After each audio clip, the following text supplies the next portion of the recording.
तो सभी को first of all a very very good afternoon.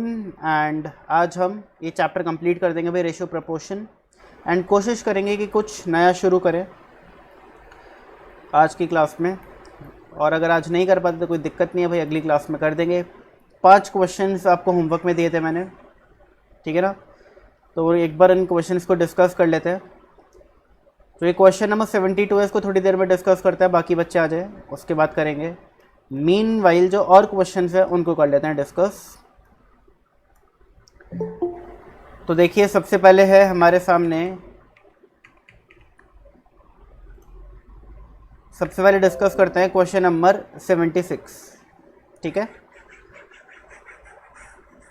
Question number 76, question number 76 जो है ये हम लोगों ने इक्वेशंस के अंदर किया हुआ है, इस टाइप का क्वेश्चन। और कॉन्सेप्ट जो है, जिन बच्चों ने इक्वेशंस चैप्टर पढ़ा है उनको तो आता होगा, बट जिन्होंने नहीं पढ़ा उनको नहीं पता होगा अभी इसके बारे में। तो पहले तो ये समझ लो कि भाई total cost is equal two variable cost plus fixed cost होता है, ठीक है ना। ये चीज़ हम लोगों को पता होनी ज़रूरी है। अब फॉर एग्जांपल मैं आप लोगों को पढ़ाता हूँ, ठीक है ना, आप लोगों को पढ़ाता हूँ। अब हमारा एक कोचिंग सेंटर है भाई नोएडा के अंदर। अब कोचिंग सेंटर है, जो उसका रेंट है और जो वहाँ पे स्टाफ है उनका पर मंथ फिक्स तो जाता ही जाता है। चाहे एक बच्चा पढ़े, चाहे 10 बच्चे पढ़े, चाहे 100 बच्चे पढ़े, चाहे 500 बच्चे पढ़े, चाहे 1000 बच्चे पढ़े, कुछ ऐसा खर्चा है जो फिक्स्ड है, जो होना ही होना है पर मंथ। और लेट से वो खर्चा है 60,000 पर मंथ, ठीक है ना। अब अगर मेरी क्लास में 10 बच्चे आते हैं और एक बच्चे को जब हम बुक्स देते हैं तो एक बच्चे की बुक्स का जो खर्चा है वो कितना होता है 1500 पर स्टूडेंट। बुक्स जो देते हैं हम आप लोगों को, लेट्स से उसका खर्च कितना होता है 1500 पर स्टूडेंट। तो मुझे एक बात बताइए, अगर मैं 10 बच्चों को पढ़ाता हूँ तो मेरी एक महीने की जो टोटल कॉस्ट है वो कितनी आएगी। तो आप बोलोगे कि सर जो आप रेंट देते हो वो fixed cost plus variable cost 1500 पर स्टूडेंट, और आप 10 बच्चों को पढ़ा रहे हो तो हो गया 15,000।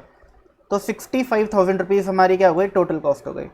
इसी तरीके से अगर मैं 200 बच्चों को पढ़ा रहा हूँ, 200 स्टूडेंट्स को, तो कितनी होगी 60,000 प्लस 1500 इंटू 200, 15 टू सा 30, फिर 1 2 3 4 जीरो, यानी कि 3 लाख रुपये, और ये हो गया 60,000 रुपये। तो टोटल हो गया 3,60,000 रुपये, 3,60,000 रुपये, ठीक है ना। यानी कि अगर मुझे वेरिएबल कॉस्ट पर यूनिट पता है और मुझे फिक्स्ड कॉस्ट पता है तो मैं टोटल कॉस्ट निकाल सकता हूँ कितने भी यूनिट्स की निकलवा लो, मैं आराम से निकाल लूँगा, ठीक है ना। कितने भी यूनिट्स की, अगर मुझे 500 बच्चों का निकालना है टोटल कॉस्ट कितना आएगा, 25 बच्चों को निकालना है, 50 बच्चों को निकालना है, मैं हर एक का निकाल सकता हूँ, गिवन मेरे पास 2 चीज़ हों, एक variable cost per unit and एक फिक्स्ड कॉस्ट। ये 2 चीज़ होना ज़रूरी है, क्लियर है। अब सुनो क्वेश्चन क्या है। The electricity bill of a certain establishment is partially fixed and partially varies. एक एस्टेब्लिशमेंट है जिसका जो बिजली का बिल आता है वो कुछ फिक्स्ड है और कुछ वेरिएबल है। आपके घर पे जो इलेक्ट्रिसिटी बिल आता है उसमें कुछ फिक्स्ड होता है, फिक्स्ड एक्सपेंस होते हैं, फिक्स्ड चार्ज होते हैं। आप कभी बिल देखना उसमें लिखा होगा FC या फिक्स्ड चार्ज, ये आएगा चाहे आप बिजली यूज़ करो ना करो, ठीक है ना। अगर आपने 1 महीने के लिए पूरा घर बंद रखा, एक बल्ब तक नहीं ऑन किया, ना फ्रिज ना इन्वर्टर, कुछ ऑन नहीं था, ठीक है ना। मेन जो इलेक्ट्रिसिटी की जो MCB होती है मेन घर की, वो गिरा करके गोवा घूमने चले गए 1 महीने के लिए। 1 महीने बाद आए अगेन आपका बिल आएगा, क्योंकि फिक्स चार्ज जो आते ही आते हैं चाहे आप बिजली यूज़ करो ना करो। और कुछ होते हैं वेरिएबल चार्जेस, वो जो पर यूनिट होते हैं, पर यूनिट, यानी आप जितनी यूनिट कंज्यूम करोगे उसका 7 रुपीज़ पर यूनिट के हिसाब से, 7 पर यूनिट के हिसाब से आपका बिल आएगा, यही होता है। तो वही यहाँ पे क्वेश्चन में भी बोल रहा है कि एक बिजली का बिल है जो partially fixed and partially variable है। अब as the number of units of electricity consume, ठीक है, when in a certain month 540 units are consumed. एक किसी महीने में 540 यूनिट कंज्यूम किए गए, 540 यूनिट कंज्यूम गए, तो हमारा जो बिजली का बिल है वो कितना आया 1800 का। हमारा बिजली का बिल कितना आया 1800 का। तो किसी एक पर्टिकुलर मंथ हमने 540 यूनिट्स कंज्यूम करे, हमारा बिल कितना का आया 1800 का। फिर एक महीने हमने 620 यूनिट कंज्यूम किए और हमारा बिल कितने का आया 2040 का। अब क्वेश्चन जानना चाहता है कि अगर हम किसी महीने 500 यूनिट कंज्यूम करें तो बताओ हमारा बिजली का बिल कितने रुपए का आएगा, बिजली का जो बिल है वो कितने रुपए का आएगा। तो अगर हमें 500 यूनिट्स का बिजली का बिल निकालना है कितने का आएगा, तो मेरे पास 2 चीज़ें होना ज़रूरी है, एक वेरिएबल कॉस्ट पर यूनिट, यानी 1 यूनिट कंज्यूम करने पे कितना बिल बनता है, और एक फिक्स्ड चार्ज कि भाई कितना बिल है जो आता ही आता है जब कुछ भी कंज्यूम करो या ना करो यूनिट्स को, ठीक है ना। तो इन दो चीज़ों पे डिपेंड करता है कि मेरा जो टोटल बिल है वो कितने का आएगा। तो सबसे पहले क्या करते हैं, हम वेरिएबल कॉस्ट और फिक्स्ड कॉस्ट निकालते हैं इस केस के अंदर कि कितनी कॉस्ट वेरिएबल है और कितनी फिक्स्ड है। क्लियर है, कितनी वेरिएबल और कितनी फिक्स्ड है। देखो उसको निकालने का तरीका होता है, अगर आपको याद है तो वेल एंड गुड, नहीं पता तो कोई दिक्कत नहीं है। तो variable cost per unit is equal to total cost of higher units minus total cost of lower units upon higher units minus lower units, ये इसका फॉर्मूला है। अब देखो total cost of higher units, अगर मैं 620 हायर है और 540 lower है, 620 यूनिट कंज्यूम करता हूँ तो मेरा बिल आता है 2040 का, और अगर मैं 540 यूनिट कंज्यूम करता हूँ तो मेरा बिल आता है 1800 का, अपॉन 620 माइनस 540, ठीक है ना। अब मेरा क्या आ जाएगा, वेरिएबल कॉस्ट पर यूनिट आ जाएगा। देखते हैं भाई कितना आ रहा है, कैलकुलेटर उठाया मैंने, तो ऊपर तो आ रहा है 240 और नीचे आएगा 80, तो 240 अपॉन 80 कितना होता है, 3 per unit, ₹3 per unit. 240 upon 80 कितना हो गया, 3 पर यूनिट। अब अगर मैं 540 यूनिट्स कंज्यूम करता हूँ और मेरा बिल 1800 का आता है, तो इस 1800 के अंदर कुछ वेरिएबल कॉस्ट है और कुछ फिक्स्ड कॉस्ट है, ठीक है ना। वेरिएबल कॉस्ट कितनी है, अगर 540 यूनिट कंज्यूम करता हूँ और एक यूनिट को कंज्यूम करने की वेरिएबल कॉस्ट 3 रुपये है, तो 540 यूनिट को कंज्यूम करने की कितनी हो गई, 540 इंटू 3 1620। मेरा बिल कितने का है, 1800 का। बिल कितने का है, 1800 का, यानी कि जो 180 रुपये है वो मेरा फिक्स चार्ज है। प्रूफ करना है इस चीज़ को, हमने ठीक निकाला है कि नहीं निकाला तो कर सकते हैं। देखो 620 यूनिट के साथ निकालो, 620 यूनिट अगर कंज्यूम करता हूँ तो मेरा फिक्स चार्ज कितना आएगा, 180, और वेरिएबल कॉस्ट कितनी आएगी, 620 इंटू 3। अगर इन दोनों का टोटल 2040 आ जाता है तो मैंने ठीक किया बिल्कुल, ठीक है ना। तो 620 इंटू 3 होता है 1860 और ये है 180, इन दोनों को ऐड कर दो तो आंसर आ रहा है 2040। लो जी, प्रूव हो गया, ठीक है ना। अब 500 यूनिट अगर मैं कंज्यूम करता हूँ तो मेरा बिल कितने का आएगा, देखो कितना ईजी हो गया, fixed cost plus variable cost, तो कितना हो गया 1680, आंसर आ गया, ठीक है ना। 1500 प्लस 180 इज 1680। लो जी, आंसर आ गया। तो इस टाइप का क्वेश्चन हमने किया हुआ है इक्वेशंस में। अगर आप लोगों ने इक्वेशन चैप्टर नहीं किया तो यहाँ पे कर लो, अगर ये समझ आ गया वेल एंड गुड। अगर बाई चांस से समझ नहीं आया तो जब इक्वेशंस चैप्टर करेंगे वहाँ पे अच्छे से समझ लेना, वहाँ पे और डिटेल में बताऊँगा इस चीज़ को मैं, ठीक है ना। वैसे तो आ गया होगा समझ, इन केस नहीं आया तो इक्वेशन चैप्टर में इसको और डिटेल में समझ लेना। चलो अब हम करते हैं ये 4 क्वेश्चंस, 3 क्वेश्चंस बेसिकली, 80 तो हम कर चुके हैं, रिमेनिंग 3 करते हैं, और एक क्वेश्चन जो थोड़ा अजीब सा था, ठीक है ना। क्वेश्चन नंबर क्या था, वो 72 था शायद, याद नहीं आ रहा मुझको, हाँ 72 था, ठीक है, ये बाद में करते हैं।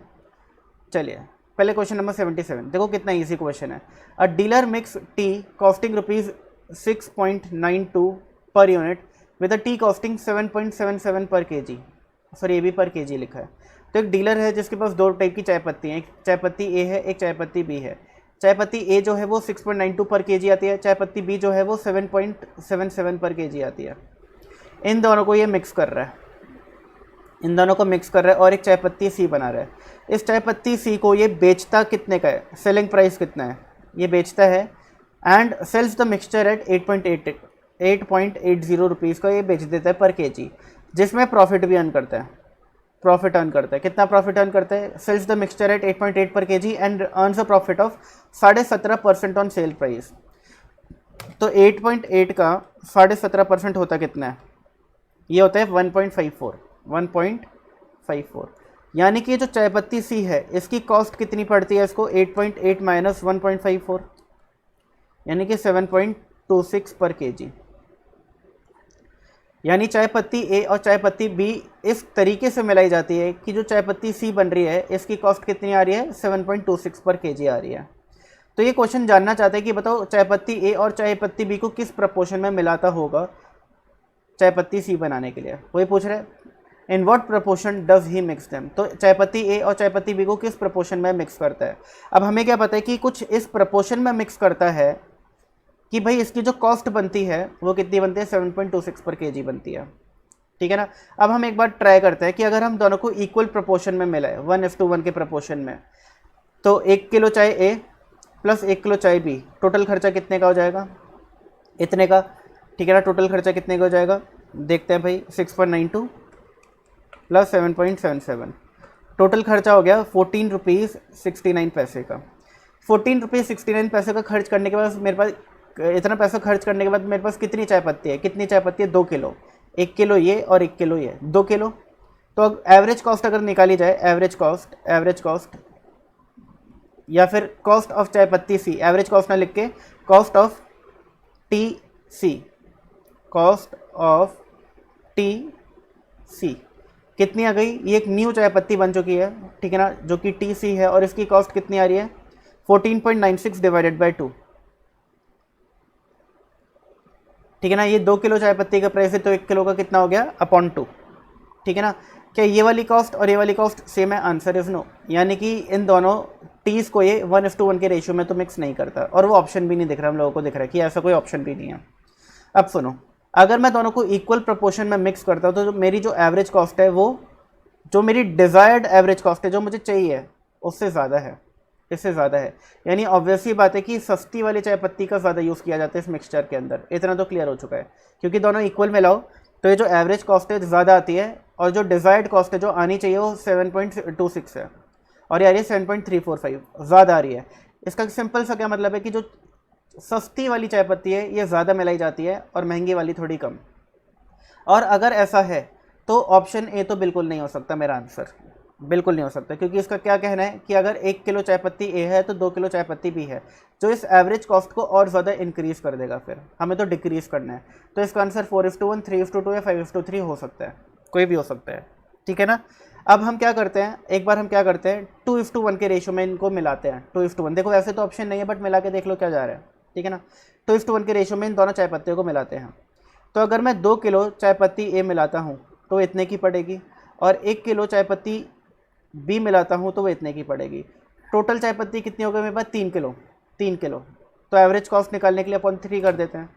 तो अब क्या करेंगे, 6.92 इंटू 2 प्लस 7.77 डिवाइड बाई 3, ये आ रहा है 7.2033। अब जो एवरेज कॉस्ट है, वो डिज़ायर्ड एवरेज कॉस्ट से भी ज़्यादा कम हो चुकी है, और कम हो चुकी है। यानी अब हमें क्या पता चल चुका है कि भाई 2:1 के रेशियो में तो चाय ए और चाय बी को नहीं मिलाया जाता, इसके अंदर हमें चाय बी की क्वांटिटी थोड़ी और इंक्रीज़ करनी पड़ेगी, क्योंकि ये जो कॉस्ट है बहुत ज़्यादा नीचे जा चुकी है। 7.26 चाहिए थे, 7.20 चली गई है, यानी चाय पत्ती बी को थोड़ा इंक्रीज़ करो। अगर मैं चाय पत्ती बी को भी 2 kg कर देता हूँ तो ये 2 + 2 4 kg हो गया, अपॉन 4 करोगे तो एग्जैक्ट ऊपर वाला आंसर आ जाएगा, क्योंकि दोनों इक्वल प्रपोर्शन में आ जाएगा। 2:2 और 1:1 तो एक ही बात होती है। तब मैं क्या कर रहा हूँ, मैं चाय पत्ती ए और चाय पत्ती बी दोनों को 1-1 किलो से बढ़ा रहा हूँ, यानी कि मैं 3 किलो चाय पत्ती ए और 2 किलो चाय पत्ती बी ले रहा हूँ। और अब मैं देखता हूँ कि कितनी आती है एवरेज कॉस्ट। 5 किलो चाय पत्ती हो गई अपॉन 5। अगर इससे मेरा आंसर 7.26 आ जाता है, यानी कि ये जो दो चाय हैं ये 3:2 के रेशियो में मिक्स की जाती है, ठीक है ना। तो 6.92 इंटू 3 प्लस 7.77 प्लस 7.77, तो 36.3 तो आ गई टोटल कॉस्ट, और अपॉन 5 अगर मैं करता हूँ इसको तो आ जाता है 7.26। लो जी, आ गया 7.26 आ गया हमारा, ठीक है ना। यानी कि ये इन दोनों टीज़ को, ये जो दो चाय हैं, चाय पत्ती ए चाय पत्ती बी, इनको 3:2 के रेशियो में मिक्स करता है। लो जी, आंसर आ गया, 3:2 के रेशियो में मिक्स करता है, ठीक है ना। अब एग्ज़ाम में इतना टाइम तो होता नहीं है, तो इसकी शॉर्ट ट्रिक क्या होती है, सुनो, शॉर्ट ट्रिक समझा रहा हूँ मैं। आपको क्या करना है, बहुत ईजी क्वेश्चन है। आपको क्या करना है,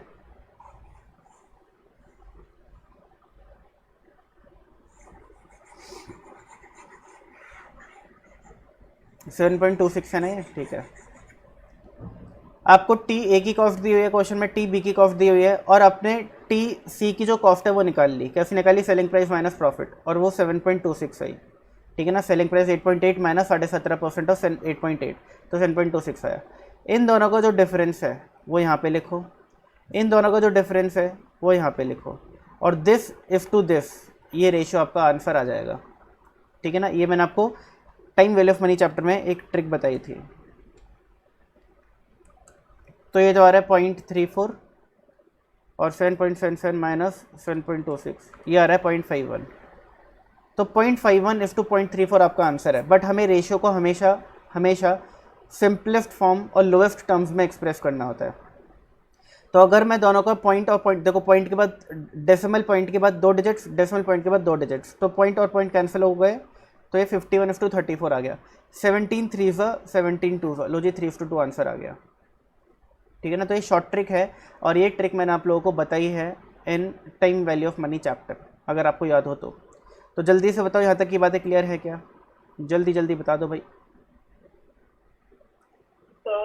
हाँ सर मुझे ये शॉर्ट ट्रिक तो समझ में आ गई, लेकिन ये जो उसमें मेथड आपने यूज करा है, इसमें एवरेज कॉस्ट हमने क्यों डाला बीच में?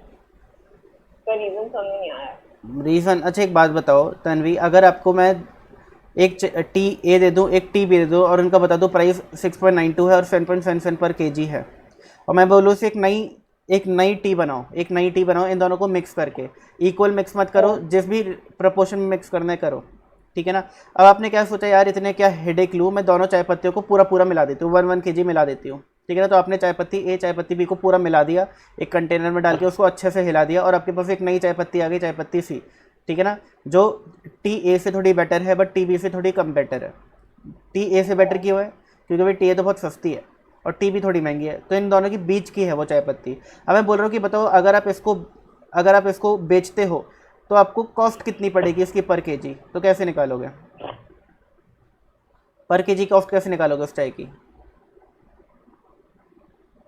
बताओ, नहीं पता? अरे सिंपल है ना, आपने टोटल कितना खर्चा किया उन दोनों चाय पत्तियों में, चाय पत्ती ए में इतना, चाय पत्ती बी में इतना, तो आपका टोटल खर्चा कितना हो गया? दिस प्लस दिस, और आपके पास कितनी चाय पत्ती है? 2 किलो, अपॉन 2 कर दो, तो आपकी चाय पत्ती सी की कॉस्ट आ जाएगी। ये तो पता है, ये तो पता है, हाँ बट सर ऐसे हमें इसमें ऑप्शन से यूज करना पड़ेगा अगर हमें ये करना ही है मेथड तो। नहीं, तो मैंने आपको इसलिए तो ये वाला टेक्निक बताई है, ट्रिक वाली, ट्रिक से करो ना। कौन बोल रहा है आपको इस वाले तरीके से करने से, ये ऑप्शन से करने से? ट्रिक से तो जल्दी हो जाता है, ठीक है ठीक है ना। ट्रिक लो, ये वाली कॉस्ट लिखो, ये वाली कॉस्ट लिखो, ये वाली कॉस्ट लिखो, इन दोनों का डिफरेंस यहाँ पे लिखो, इन दोनों का डिफरेंस यहाँ पे लिखो, आपका रेशियो आ गया, खत्म काम। आपको किसी ने बोला थोड़ी ना कि इस तरीके, ये तो मैं आपको समझा रहा था कि क्वेश्चन क्या है, क्वेश्चन समझाया, फिर मैंने आपको ट्रिक समझाई। जो क्वेश्चन मैंने आपको समझाया वो सिर्फ इसलिए था कि आपको क्वेश्चन समझ आए बोलना क्या चाह रहा है, ठीक है ना। फिर मैंने आपको ट्रिक से समझा दिया इसको।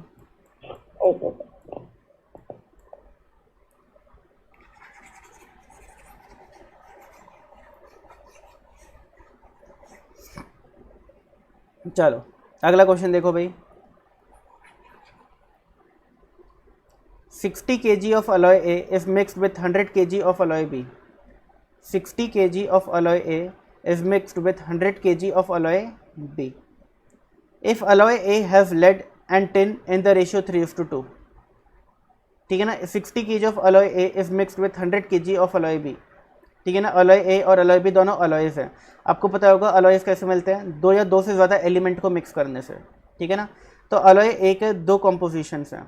If alloy A has lead and tin, इसके अंदर एक lead है और एक tin है, इन द रेशियो 3:2। अगर 3:2 रेशियो है तो 3 + 2 होता है 5, 60 को डिवाइड करो 5 से, आ गया कितना? 12, 12 × 3 36, और 12 × 2 24। यानी कि जो अलॉय ए है इसके अंदर लेड कितना है? 36 kg, और टिन कितना है? 24 kg। 60 kg का अलॉय है ए, और इसके अंदर लेड और टिन किस रेशियो में? 3:2 के रेशियो में। तो कितना टिन और कितना अलॉय हो गया हमने निकाल लिया। अलॉय हो लेड, सॉरी कितना लेड और कितना टिन हो गया हमने निकाल लिया। लेड हो गया 36 kg, टिन हो गया 24 kg, ठीक है ना। And alloy B have tin and copper, इसके अंदर टिन है और इसके अंदर कॉपर है, इन द रेशियो 1:4। तो 1 + 4 होता है 5, 100 divided by 5 is 20, 20 × 1 is 20, and 20 × 4 is 80। तो अलॉय बी के अंदर टिन है 20 किलो और कॉपर है 80 किलो, तो टोटल 100 किलो का अलॉय बन चुका है वो।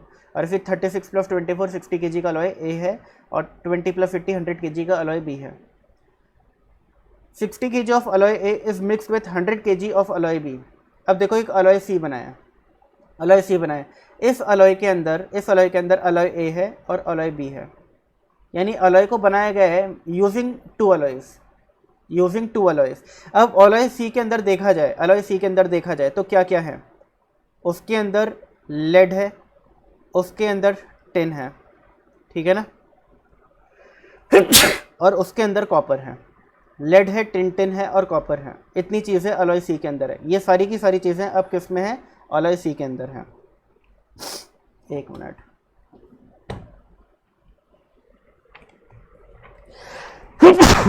सॉरी,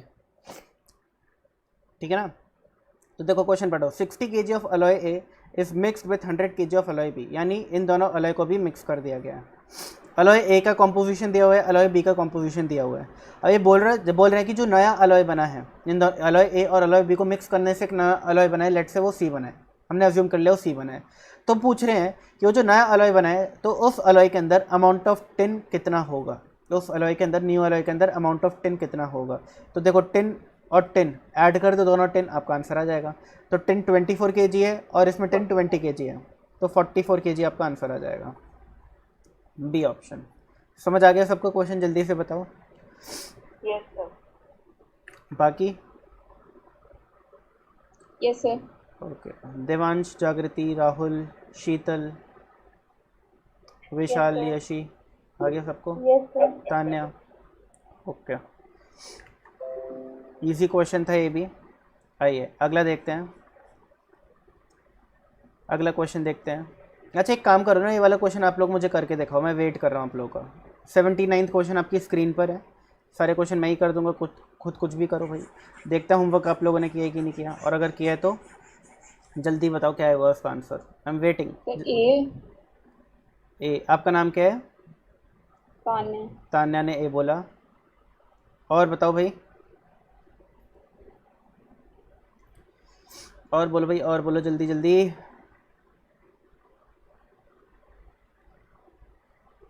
जितना मुझे याद है इसका आंसर शायद ए ही है, जितना मुझे लग रहा है। चलो, कोई कर रहे हो या मैं कर दूं, बताना ज़रा। आप लोग कर रहे हो या मैं कर दूं? सर 1 मिनट कर रहे हैं। सर कर रहे हैं, ओके ओके, जल्दी करो।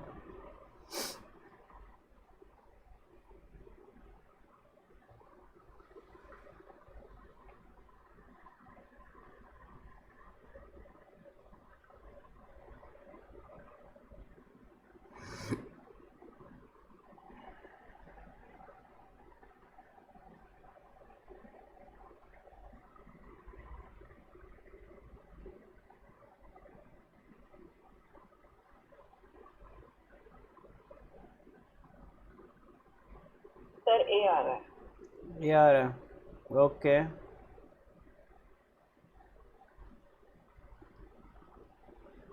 बाकी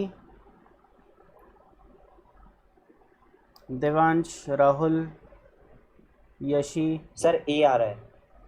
सर ए आ रहा है। अच्छा सभी का ये आ रहा है, वेरी गुड। चलो देखते हैं इसे है कि नहीं। N alloy if two contain copper and zinc in the ratio 9:4। एक अलॉय है जिसके अंदर कॉपर और जिंक 9:4 के रेशियो में होना चाहिए। The zinc required to be melted with 24 kg of copper is. अब ये क्या बोल रहे हैं, अगर कॉपर 24 kg है तो बताओ हमें कितना जिंक चाहिए होगा, हमें कितना जिंक चाहिए होगा, ठीक है ना। अब हमें पता है कि भाई ये जो रेशियो, इतना जिंक इतना हो कि रेशियो जो है वो 4:9 बन जाए, 4:9 बन जाए, ठीक है ना। अब यहाँ पर हमें बहुत सोच समझ के लिखना है, इतना लिखना है कि ये रेशियो कितना बन जाए, 9:4। 24 kg इफ टू, ये जो भी हम यहाँ पे लिखेंगे उसका रेशियो कितना होना चाहिए, 9:4 होना चाहिए, ठीक है ना। तो कैसे करेंगे इसको, बहुत सिंपल होता है। अगर 24 kg 9 के बराबर है तो 1 के बराबर कितना हो गया, 1 के बराबर 24/9, ये 1 के बराबर हो गया, तो 4 के बराबर कितना हो गया, इंटू 4। लो जी आंसर आ गया, ठीक है ना। तो 24/9 into 4 is the required answer. 24 divide by 9 into 4 is 10.666666 यानी कि 10.67 बोल सकते हैं हम, which is option A. Very good, सभी का सही है। ठीक है ना, यूनिटरी मेथड हमने यूज़ किया बेसिकली। अगर 9 is equivalent to 24 then 4 is equivalent to क्या, x, क्रॉस मल्टीप्लाई करो तो 9x is equal to 24 into 4, तो x कितना हो जाएगा 24 इंटू 4 अपॉन 9। वही चीज़ मैंने यहाँ पे करी है, 24 इंटू 4 अपॉन 9। चलिए, ये क्वेश्चन हमने लास्ट क्लास में कर लिया था 80th, और अब हमारा आखिरी क्वेश्चन बचा है विच इज़ 72। ठीक है ना, समझने की कोशिश करो। The profit of a firm are to be distributed in a suitable ratio. Firm के प्रॉफिट को हमें एक सूटेबल रेशियो में डिस्ट्रीब्यूट करना है। Suitable ratio is the ratio whose terms differ by 40। Suitable ratio एक ऐसा रेशियो है जिसमें अगर दो टर्म्स हैं x और y, तो इनके टर्म्स का जो डिफरेंस है वो 40 है। इनके टर्म्स का डिफरेंस कितना है 40, यानी कि x माइनस वाई 40 है या फिर y माइनस एक्स 40 है, कोई एक चीज़ 40 है। अब देखो डिपेंड करता है कौन सा टर्म बड़ा है, हमें नहीं पता कि ये टर्म बड़ा है या ये टर्म बड़ा है। अगर y term is bigger than x term then y minus X is 40, एकदम सही होगा। अगर x term is bigger than y term then x minus Y is equal to 40, ठीक होगा। अब हमें पता ही नहीं कि भाई कौन सा टर्म कौन सा है, बट क्या कह रहे हैं, and the major of which is 2:7 या 2/7। तो क्या बोल रहे हैं, x is to y is equal to 2:7 and the major of which is 2:7, ये इसका मतलब है। ठीक है ना, यानी कि हम क्या बोल सकते हैं, x upon Y is equal to 2/7, ये रुपीज़ जैसा साइन क्यों लग रहा है भाई, 2/7 बोल सकते हैं। और क्या बोल सकते हैं, x is equal to 2y/7। ठीक है ना, y को ऊपर ले गए हम, तो x is equal to 2y/7।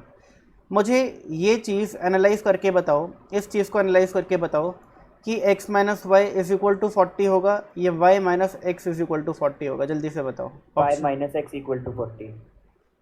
Okay, और बाकी बच्चे क्या बोलते हैं, sir y minus X equal 40। y minus X is equal to 40 होगा। ओके, तो दो बच्चों का कंफर्मेशन आ गया, ये होगा। बाकी क्या बोलते हैं,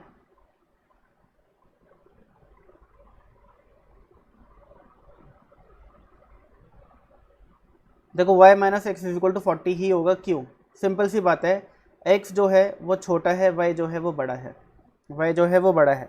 ठीक है ना, x रिप्रेजेंट करता है 2 और y को रिप्रेजेंट करता है 7, यानी कि y बड़ा है। ऑब्वियसली बात है, अगर x इज 2/2:7 है यानी कि y is bigger than x, यानी कि y minus X is equal to 40 होना चाहिए।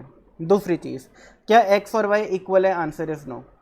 बट x और y इक्वल होंगे अगर y को मल्टीप्लाई करो 2 से और डिवाइड करो 7 से, यानी कि y को हमें डिक्रीज करना पड़ रहा है बहुत ज़्यादा, तब जा करके वो x के बराबर आ रहा है, यानी कि y बहुत बड़ा होगा। तभी तो आप y को 2 से मल्टीप्लाई करके 7 से डिवाइड करो और उसको x के बराबर कर रहे हो। ठीक है ना, तो y minus X is equal to 40 होगा। चलो, अब आपके पास दो इक्वेशंस हैं, फिर आपके पास दो इक्वेशंस हैं।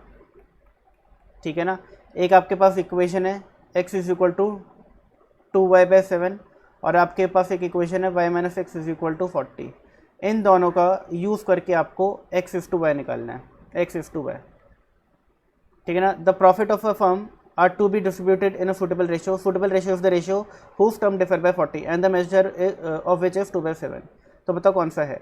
अब सुनो, अगर टर्म्स डिफर बाय 40 लिखा है तो क्या 280 और 2 का डिफरेंस 40 होता है, आंसर इज नो, ये तो 272 होता है। 16 और 56 का जो डिफरेंस है वो 40 का होता है। 80 और 7 का डिफरेंस 40 का नहीं होता, और 40 और 14 का डिफरेंस भी 40 का नहीं होता। अगर आप सिर्फ इतना भी समझ लो ना कि हुज टर्म डिफर बाय 40 का मतलब है कि दोनों टर्म्स का जो डिफरेंस है 40 है और वो डिफरेंस सिर्फ बी ऑप्शन में दिख रहा है, तो आपका आंसर ऐसे भी आ जाएगा, आपको सॉल्व करने की कोई ज़रूरत ही नहीं है, क्वेश्चन ऑप्शन एनालाइज करके आ जाएगा। बट स्टिल हम क्या करते हैं, हम एक्स इज टू वाई निकालते हैं, हम एक्स इज टू वाई निकालते हैं। तो देखो हम क्या करते हैं, हम बोल सकते हैं कि y minus 40 is equal to X, 40 इधर आ गया, x उधर चला गया, y minus 40 is equal to X, x की जगह डालते हैं y minus 40 is equal to 2y/7, cross multiply करो, 7y minus 280 is equal to 2y, 2y इधर लेकर के आओ तो हो जाएगा 5y इज इक्वल टू 280।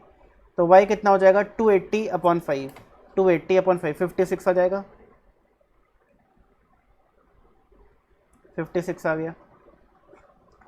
फिर x की वैल्यू निकाल लो, x कैसे निकालेंगे, 2 × 56/7, 56 इंटू 2 होता है 112/7। तो 112 डिवाइड बाय 7 होता है 16। तो आपका x/y कितना आ गया? 16/56। लो जी, आंसर आ गया। समझ आ गया क्वेश्चन? जल्दी से बताओ। Yes sir. ओके, चलो जी, क्वेश्चन समझ आ गया है। तो अब एक काम करते हैं, मेरे सामने कुछ क्वेश्चंस लिखे हुए हैं, इनको ट्राई करते हैं। ठीक है ना, इनको ट्राई करते हैं। तो सबसे पहला क्वेश्चन जो है मेरे सामने वो है कुछ इस तरीके से, if root of x+5 plus root of x-16 अपॉन का sine upon root of x+5 minus root of x-16 is equal to 7/3 find x। ये क्वेश्चन है हमारा आज का पहला, जो हमें करना है। एग्ज़ाम में आ सकता है, ठीक है ना, एग्ज़ाम में आ सकता है। अब आप लोग क्या करोगे एग्ज़ाम में, मैं बताता हूँ। आप लोग क्या करोगे, आप इक्वल टू का जो लेफ्ट हैंड साइड है इसको रैशनलाइज़ करोगे और मल्टीप्लाई कर दोगे न्यूमरेटर एंड डिनोमिनेटर को by root of x+5 plus root of x-16। क्योंकि रैशनलाइज जब भी करते हैं तो जो डिनोमिनेटर होता है इसका अपोजिट साइन करके आप उसको वो करते हो, रैशनलाइज करते हो। रैशनलाइज करने से इसका आंसर आ जाएगा, नो डाउट। बट इसका आंसर और भी तरीक़ों से निकाला जा सकता है जो कि वे सिंपलर हैं देन रैशनलाइजेशन। तरीका क्या है, सुनो। जब भी आपको लगे कि ऊपर का टर्म और नीचे का टर्म बिल्कुल सेम है, बस प्लस माइनस का डिफरेंस है, ठीक है ना, सिर्फ प्लस माइनस का डिफरेंस है, तो आप अप्लाई कर सकते हो प्रपोर्शन की प्रॉपर्टी कॉम्पोनेंडो एंड डिविडेंडो। अगर कॉम्पोनेंडो एंड डिविडेंडो अप्लाई करते हो तो क्या हो जाएगा, a+b upon a minus B, यही हो जाएगा a+b upon a minus B, ठीक है ना। अगर a/b is equal to c/d है तो कॉम्पोनेंडो डिविडेंडो क्या कहता है कि a+b upon a minus B is equal to c+d upon c minus D, यही कहता है, ठीक है ना। ये प्रॉपर्टी हम लोगों ने पढ़ी हुई है भाई, याद दिला देता हूँ जल्दी से।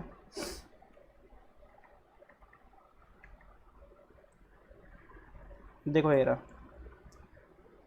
Componendo and dividendo. If a/b is equal to c/d then a+b upon a minus B equal to c+d upon c minus D. ये सेम प्रॉपर्टी हम यहाँ पे अप्लाई कर रहे हैं, ठीक है ना। तो देखो a आपका क्या है, ऊपर वाला टर्म, b क्या है, नीचे वाला टर्म, c क्या है 7 और d क्या है 3। तो root of x+5 plus root of x-16, ये हो गया a प्लस, ये हो गया a plus b,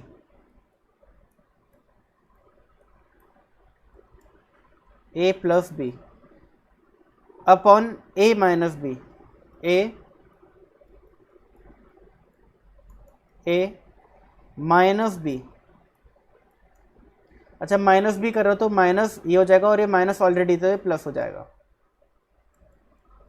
is equal to c+d upon c minus D, is equal to c+d upon c minus D. तो 7 + 3 हो गया 10 और 7 - 3 हो गया 4, c+d upon c minus D, ठीक है ना। तो अगर ये प्रपोर्शन में है तो ये भी प्रपोर्शन में होंगे, कॉम्पोनेंटो डिविडेंडो कहता है।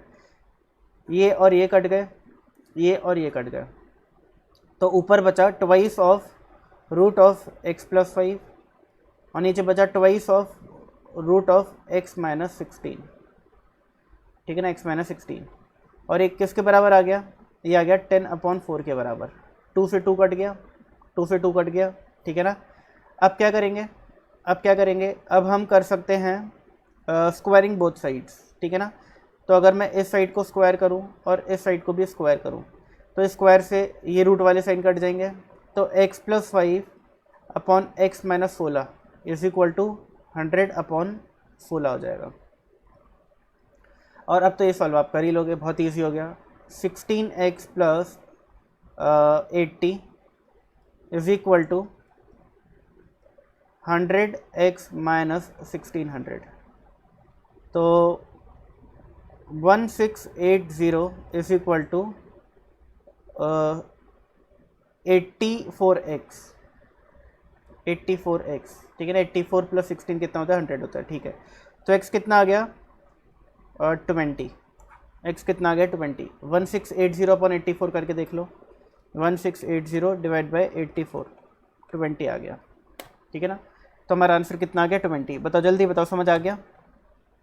Yes sir. ओके, अगर समझ आ गया तो अगला क्वेश्चन आपको खुद करना है, ठीक है ना। मैं वेट करूँगा आप लोगों के करने का। और अगर ये लिखना चाहते हो तो लिख लो जल्दी से लिखना। बट क्वेश्चन लिखो। लिख लिया। लिख भी लिया? अच्छा, सबने लिख लिया क्या? जिसने नहीं लिखा जल्दी से लिख लो एक बार, या स्क्रीनशॉट ले लो, कुछ एक काम कर लो।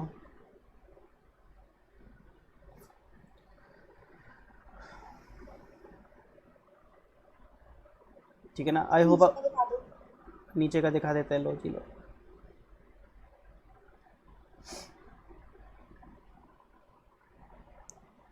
इसके बाद करेंगे अगला क्वेश्चन।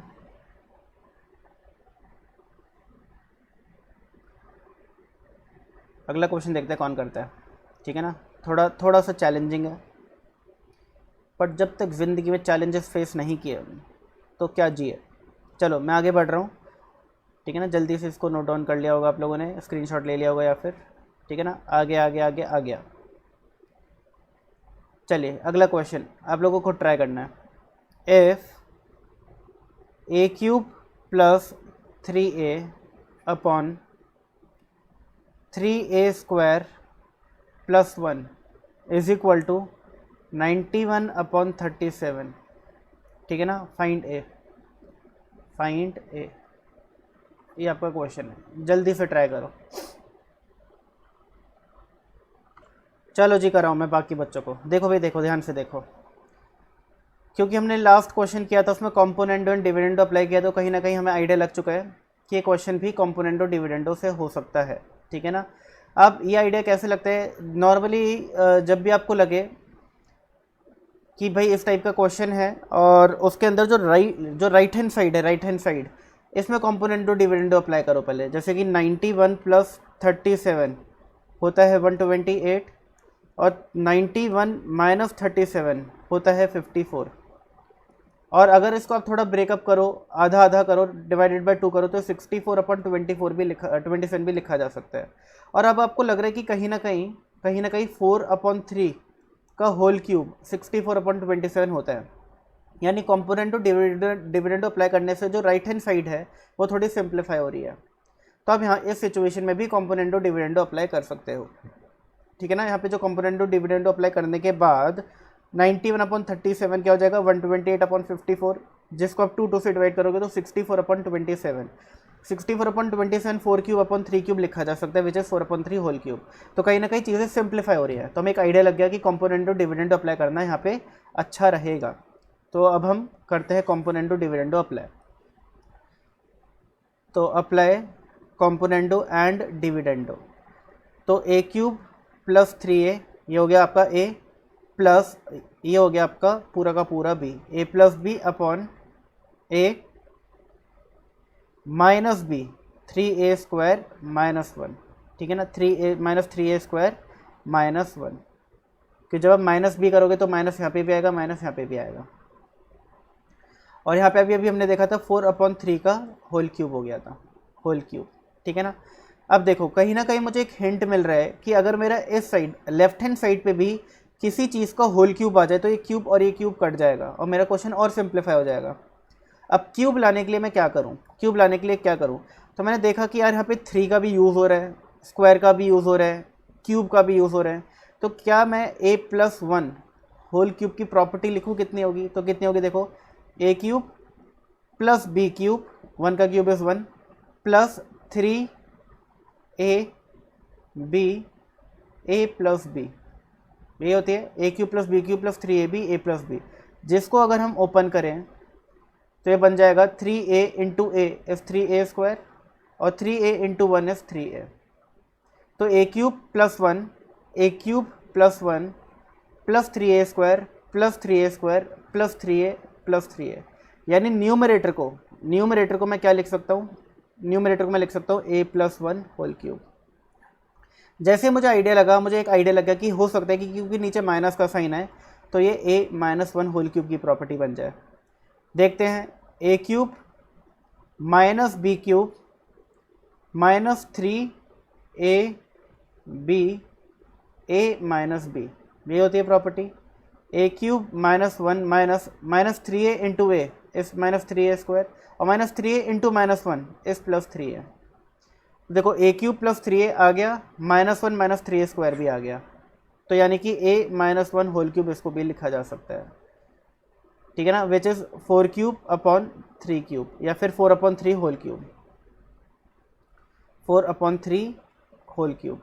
और यहाँ पर भी मैं होल क्यूब लगा सकता हूँ, A plus one upon A minus one का whole cube is equal to four upon three का होल क्यूब। क्यूब से क्यूब गया तो क्रॉस ए प्लस वन को थ्री से क्रॉस मल्टीप्लाई करना है, ठीक है ना, तो three A plus three is equal to four A minus four A minus four. तो आपका ये वाला माइनस फोर इधर ले जाते हैं तो थ्री प्लस फोर हो गया, और फोर ए माइनस थ्री ए हो गया, तो ए कितना आ गया, सेवन आ गया। ठीक है जी, तो ये क्वेश्चन कंप्लीट हो गया, सबको समझ आ गया? जल्दी से बताओ भाई, फटाफट फटाफट। Yes sir. पक्की बात है?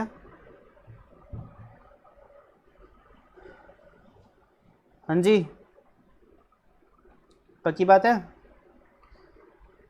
आगे बढ़ जाए फिर एक और क्वेश्चन करते हैं। चलिए, अगला क्वेश्चन भी आप लोगों के लिए चैलेंज है,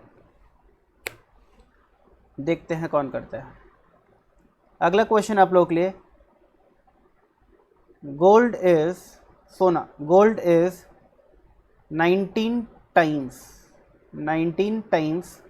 as heavy as water, as heavy as water. Okay, पता है हमको, तो ये पता है। And copper is 9 times as heavy as water. Okay जी, in what ratio should these be mixed? In what ratio should these be mixed to get an alloy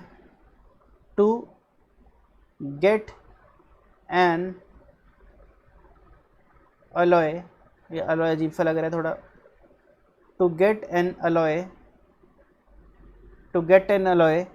15 times as heavy as water, to get an alloy 15 times as heavy as water। जल्दी करके दिखाओ।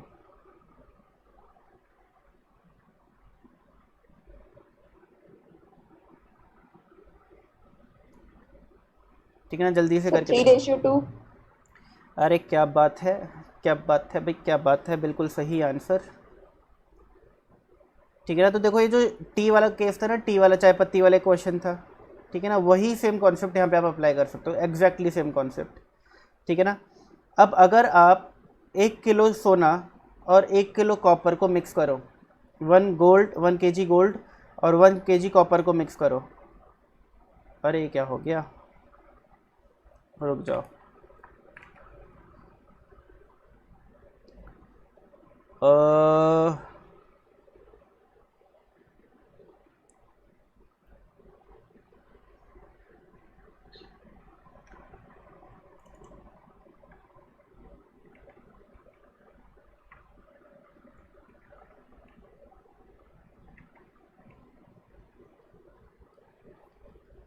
ओहो, पूरा का पूरा question ही चला गया, बताओ ज़रा।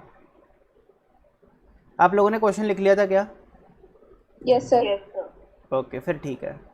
तो मैं सिर्फ क्रक्स लिख देता हूँ कि gold is 19 times as heavy as water.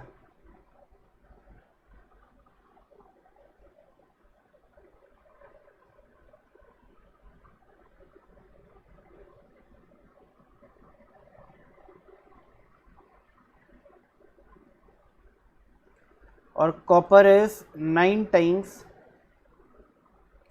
As heavy as water. आपको इन दोनों को एक रेशियो में मिक्स करना है to get an alloy which is 15 times as heavy as water.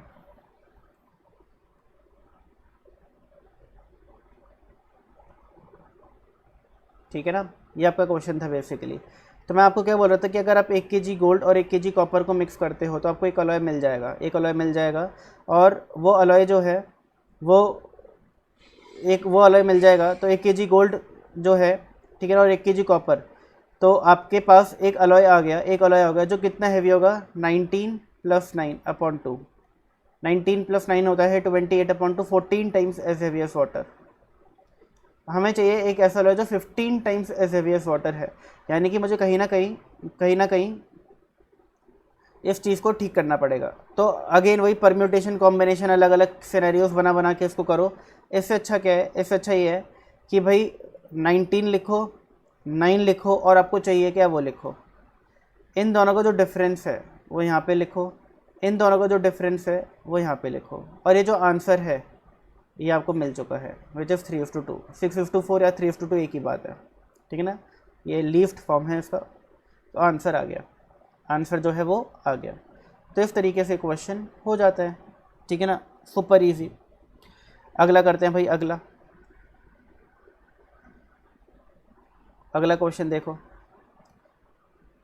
15 litre of mixture, ठीक है ना, कंटेन्स 20% अल्कोहल, ठीक है ना, अल्कोहल तो पता ही होगा आप लोगों को, एंड रेस्ट वाटर। देखो कितना अजीब सा क्वेश्चन है। 15 litre mixture contains 20% alcohol and rest water, ठीक है ना। इफ 3 लीटर ऑफ वाटर, ठीक है ना, be mixed with it, the percentage of alcohol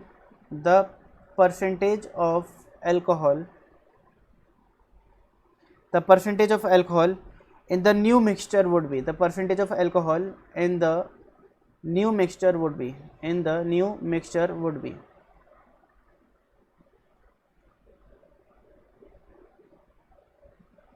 ये आपका क्वेश्चन है, जल्दी से ट्राई करो।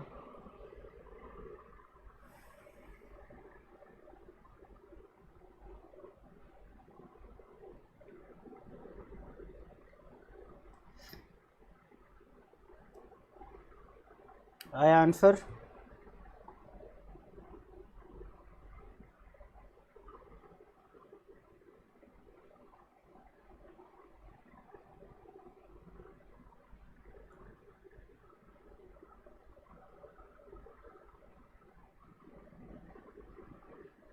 बताओ भाई, बताओ answer.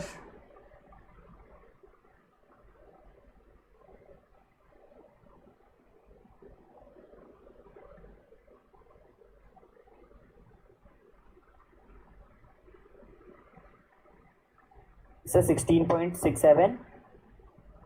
Yes, sir, 15.666. Very good, सही आंसर आ रहा है।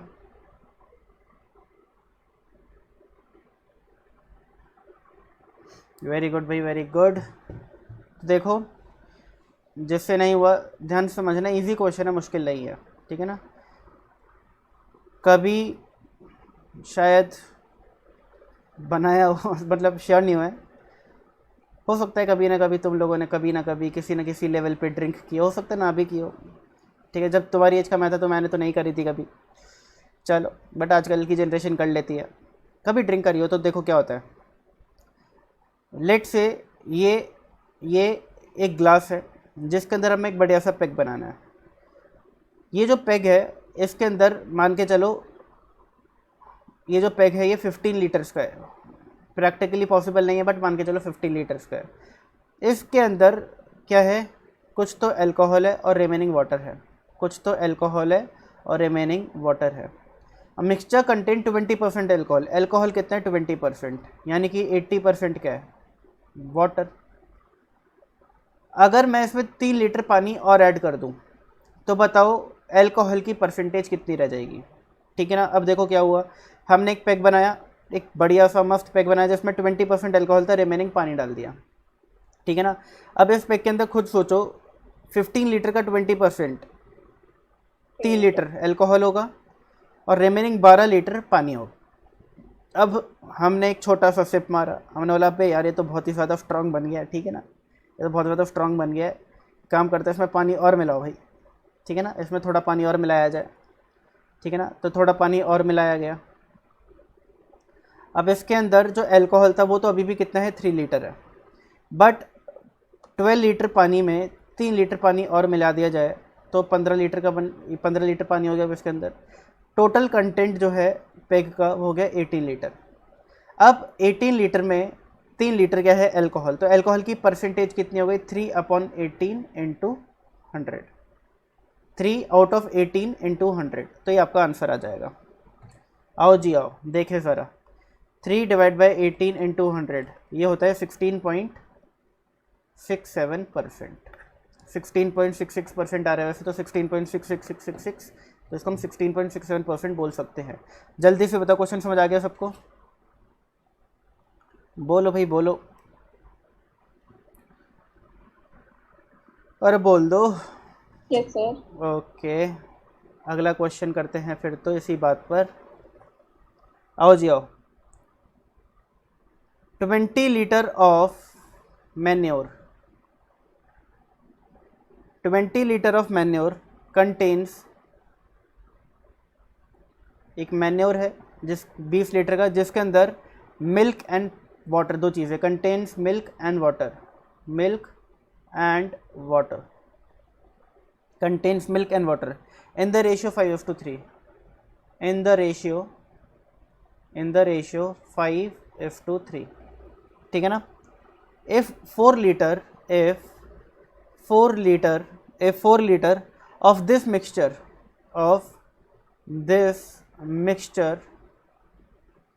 if 4 liter of this mixture be replaced by 4 liter of milk, be replaced by 4 liter of milk। ठीक है ना, be replaced by 4 liter of milk, the ratio of the milk to the water in the new mixture would be, the ratio of milk to water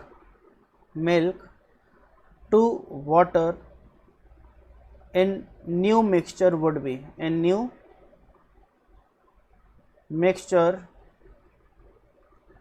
would be. ठीक है ना, आपका question है, जल्दी से इसका आंसर निकाल के दिखाओ मुझे। ठीक है, आखिरी क्वेश्चन है, फिर नया चैप्टर शुरू कर लेंगे या फिर अगली क्लास में नया चैप्टर शुरू कर लेंगे। जल्दी जल्दी जल्दी करो, देखो भाई कैसे होगा।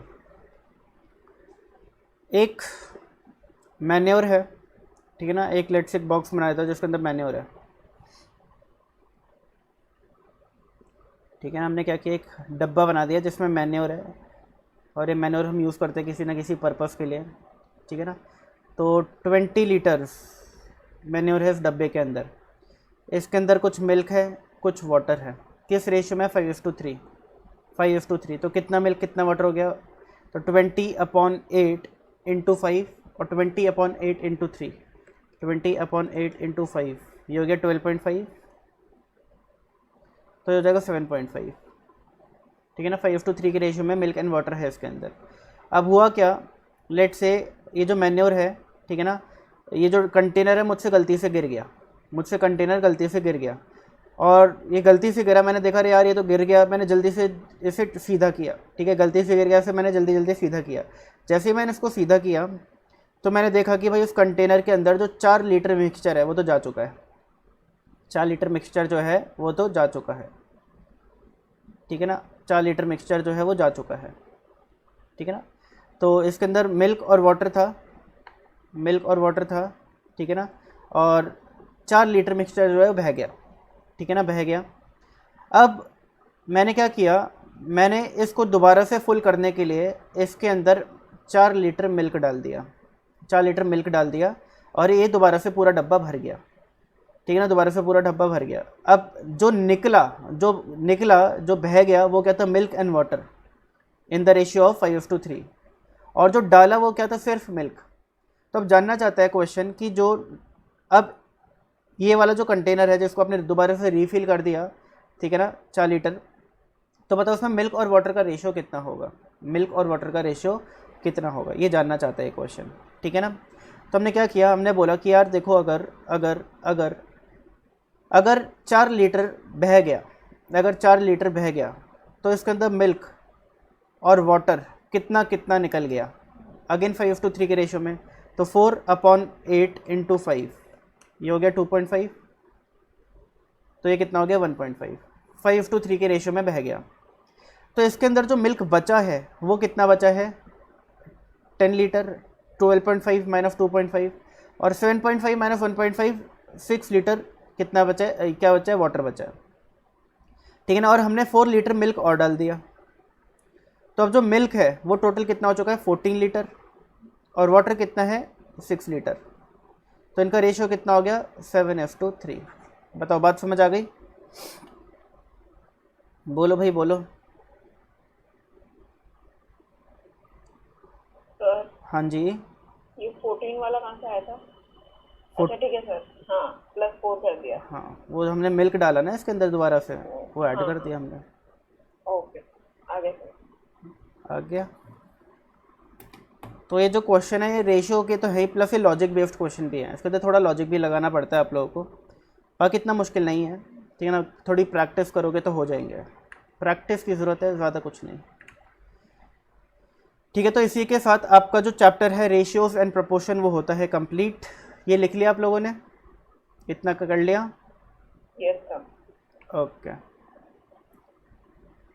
तो चैप्टर तो हो चुका है आपका कंप्लीट भाई।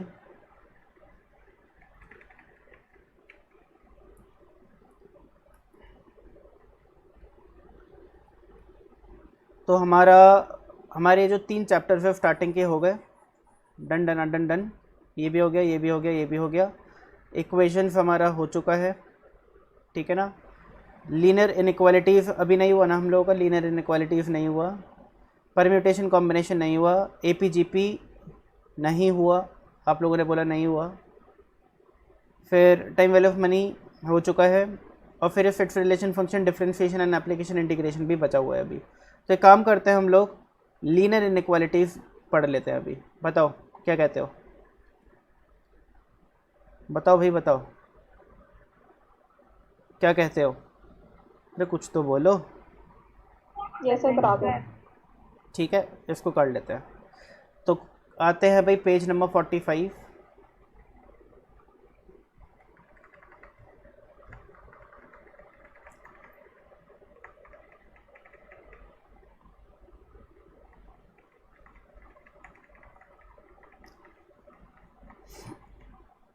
देखो जी, लीनियर इनइक्वालिटीज़ बहुत इजी चैप्टर है, इंटरेस्टिंग चैप्टर है, मज़ेदार चैप्टर है, ठीक है ना, बहुत इजी है।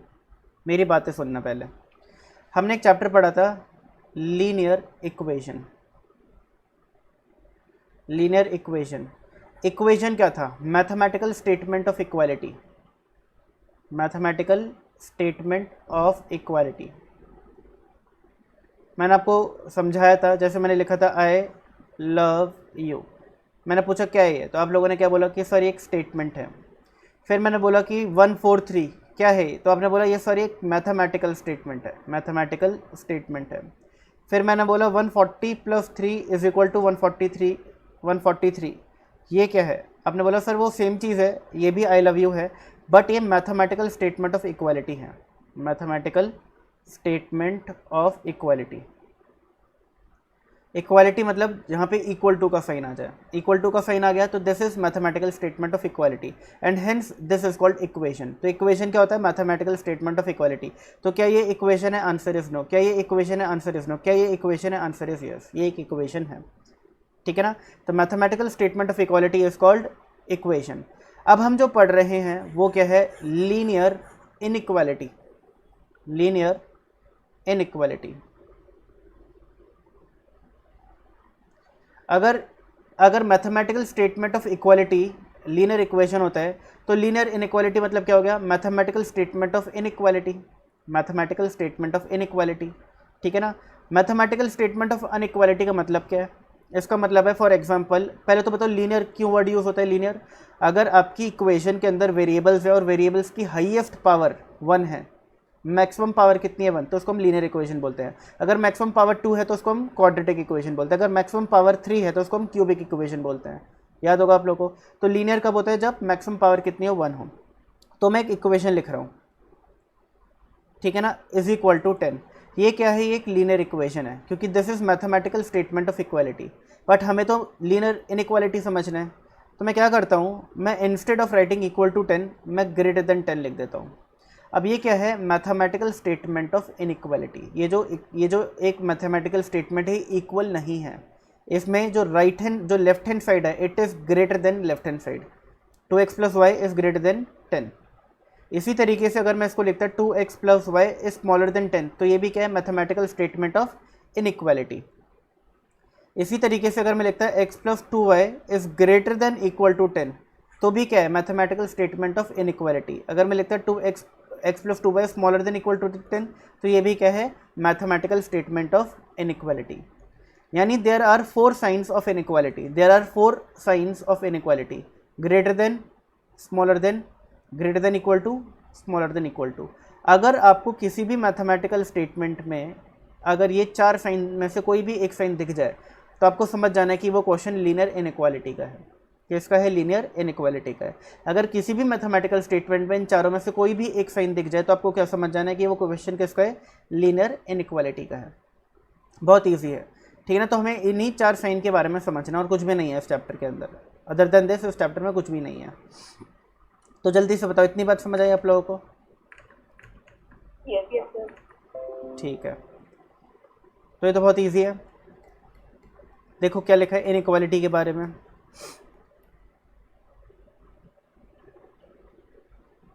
इनइक्वालिटीज आर स्टेटमेंट्स, कौन सी mathematical statement, inequalities are statements where 2 quantities are unequal but a relationship exist. Unequal है बट एक रिलेशनशिप है उनके बीच में, between them. These type of inequalities occur in business whenever there is a limit on supply, demand, sales, etc. और इस type की inequalities generally business में अकर होती हैं जब भी बिजनेस में कोई भी लिमिटिंग चीज़ होती है कि बिजनेस के पास लिमिटेड रिसोर्सेज हैं किसी भी चीज़ से रिलेटेड, मैन पावर लिमिटेड है, मशीन आवर्स लिमिटेड है, मशीन्स लिमिटेड हैं, रॉ मटेरियल लिमिटेड है, तो हमेशा ये इनइक्वालिटी की सिचुएशन अराइज होती है। कैसे अराइज होती है अभी आपको समझ नहीं आएगा, ये समझ आएगा जब हम क्वेश्चंस करेंगे इसके, ठीक है ना। इसके वर्ड प्रॉब्लम बेस्ड क्वेश्चंस हैं, उसमें आपको समझ आएगा कि किस तरीके से अराइज हो सकती है। देखो ये क्वेश्चन दिख रहे हैं आपको। On an average experience person does 5 unit of work while a fresh one 3 units of work daily but the employer have to maintain an output of at least 30 units of work per day. हमारे पास अगर हम एक experience बंदा रखते हैं वो 5 unit of work एक दिन में करता है, एक फ्रेशर बंदा रखता है तो वो एक 3 unit of work per day करता है, बट मुझे एक दिन में कम से कम 30 यूनिट्स बनवानी है कम से कम। तो इस चीज़ को मैं किस तरीके से रिप्रेजेंट करूँगा यूजिंग लीनियर इनइक्वालिटी। तो ये आपके 4 ऑप्शन से एक ऑप्शन सही है, ठीक है ना। अब ये एक बिजनेस प्रॉब्लम है जिसको लिखा जा सकता है इन दिस फॉर्म, और ये फॉर्म है लीनियर इनइक्वालिटी फॉर्म, ठीक है ना। ईजी है, बहुत ईजी है। अभी आगे चल के जब करेंगे तब समझ आएगा आप लोगों को। Any linear function that involves any inequality sign is a linear inequality. अगर कोई भी एक लीनियर फंक्शन है जिसके अंदर इनइक्वालिटी का साइन है तो उसको हम लीनियर इनइक्वालिटी बोल देते हैं, ठीक है ना। ये चीज़ मैंने आपको बता दिया कि अगर आपके पास कोई भी मैथमेटिकल स्टेटमेंट है जिसके अंदर वेरिएबल्स है एक्स वाई, और जो एक्स या फिर वाई या फिर एक्स वाई, एक होंगे या 2 होंगे, 2 से ज़्यादा नहीं होंगे, एक्स या फिर एक्स वाई, या तो एक सिंगल वेरिएबल होगा या 2 वेरिएबल्स होंगे, और उनकी जो हाईएस्ट पावर है वो कितनी है 1, तो वो क्या हो गया, एक लीनियर फंक्शन हो गया, और उसमें इनइक्वालिटी का साइन है। वो 4 साइन होते हैं इनइक्वालिटी का, कोई भी एक साइन है तो उसको हम बोलते हैं लीनियर इनइक्वालिटी, ठीक है ना। अब लीनियर इनइक्वालिटी, अब जैसे आप समझने की कोशिश करना, अगर मैं बोलूँ कि 2x + 5 इज इक्वल टू 25, अब आप क्या बोलते हो कि सर, अगर मैं बोलता हूँ सॉल्व दिस इक्वेशन, मैं बोलता हूँ सॉल्व दिस इक्वेशन, तो आप क्या बोलते हो सर, सॉल्व दिस इक्वेशन का मतलब ये हो गया कि एक एक्स की एक ऐसी वैल्यू ढूंढना जो अगर मैं एक्स की जगह पुट करूँ तो LHS इक्वल टू RHS हो जाए। तो इसको हम क्या कहते हैं, solution of the equation, solution of equation, जो इस केस में क्या होगा, x इज इक्वल टू 10। अगर मैं x की जगह 10 डालूंगा तो 2 इंटू 10 20 प्लस 5 25, तो 25 इज इक्वल टू 25 हो जाएगा। मेरी लीनियर इक्वेशन जो है सेटिस्फाई हो जाएगी। और ये इसको हम कहते हैं सोल्यूशन ऑफ द इक्वेशन या रूट ऑफ द इक्वेशन। याद होगा आप लोगों को equation chapter, root of the equation या फिर सोल्यूशन ऑफ द इक्वेशन इसको हम कहते हैं। इसी तरीके से अगर मैं लिख दूं ये वाला linear function with inequality sign, अब मैं जानना चाहता हूँ कि इसका सोल्यूशन क्या होगा। What is the solution of this equation, what is the solution of this equation. यानी कि मुझे x की ऐसी वैल्यू लिखनी है कि जो लेफ्ट हैंड साइड है वो greater than right hand side हो हमेशा। तो अगर मैं x की वैल्यू 10 पुट करता हूँ तो ये 25 आता है, and 25 is not greater than 25, यानी x की वैल्यू 10 तो नहीं हो सकती। बट 10 से बड़ा अगर मैं कोई भी नंबर लिख देता हूँ, कोई भी नंबर 10 से बड़ा, तो मेरी ये वाली लीनियर इनइक्वालिटी जो है ये सेटिस्फाई हो जाएगी। यानी कि इस लीनियर इनइक्वालिटी का सोल्यूशन क्या है, any value of x which is greater than 10, any value of x which is greater than 10। 11 डालता हूँ अगर तो 2 11 सा 22 plus 5 27 which is greater then 25, satisfy हो गई। अगर मैं 12 डालता हूँ, 10 की जगह x की जगह 12 डालता हूँ, तो 2 into 12 24 plus 5 29 which is greater then 25। तो solution of this inequality is x greater than 10। ठीक है ना। तो ये क्या है, सोल्यूशन ऑफ दिस इनइक्वालिटी, जिसको हम सोल्यूशन स्पेस भी बोलते हैं, सोल्यूशन स्पेस भी बोलते हैं। और ये क्या था, ये भी सोल्यूशन था, बट इसको सोल्यूशन स्पेस वर्ड यूज़ नहीं करते क्योंकि एक सिंगल नंबर है, ये एक सिंगल नंबर है 10। बट यहाँ पर there are many numbers, there are many numbers, any number which is greater than 10 is the solution of this inequality. तो इसलिए हम यहाँ पे क्या वर्ड यूज़ करते हैं, सोल्यूशन स्पेस। ठीक है ना, सोल्यूशन स्पेस। तो अगर आपसे कभी भी पूछे what is the solution space, तो कंफ्यूज मत हो जाना क्या पूछ लिया भाई। आपको x की एक ऐसी वैल्यू बतानी है, x की ऐसी वैल्यू बतानी है जो अगर हम इस इनइक्वालिटी में पुट करें तो इनइक्वालिटी हमेशा सेटिस्फाइड हो। यहाँ पे जैसे हमने अगर x की जगह 10 डाला तो ये इक्वालिटी जो है, ये जो लीनियर इक्वेशन है सेटिस्फाई हो गई। ऐसे x की जगह क्या डाला जाए कि ये वाली इनइक्वालिटी सेटिस्फाई हो जाए, तो मैंने क्या बोला, x की वैल्यू जो भी ग्रेटर देन 10 है वो इस इनइक्वालिटी का सोल्यूशन स्पेस है। ठीक है ना। अब अगर मुझे इसे रिप्रेजेंट करना है ऑन अ नंबर लाइन तो कैसे करते हैं, देखो ध्यान से देखना।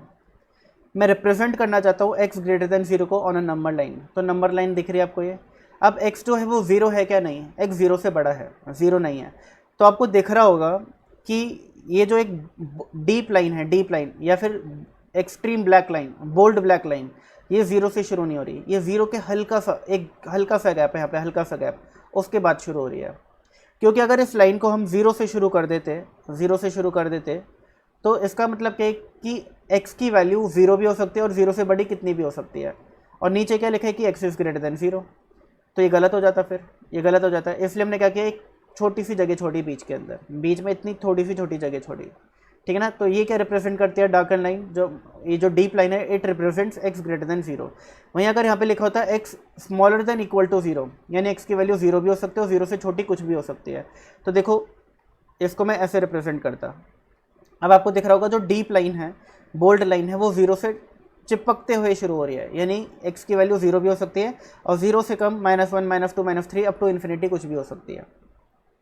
ठीक है ना।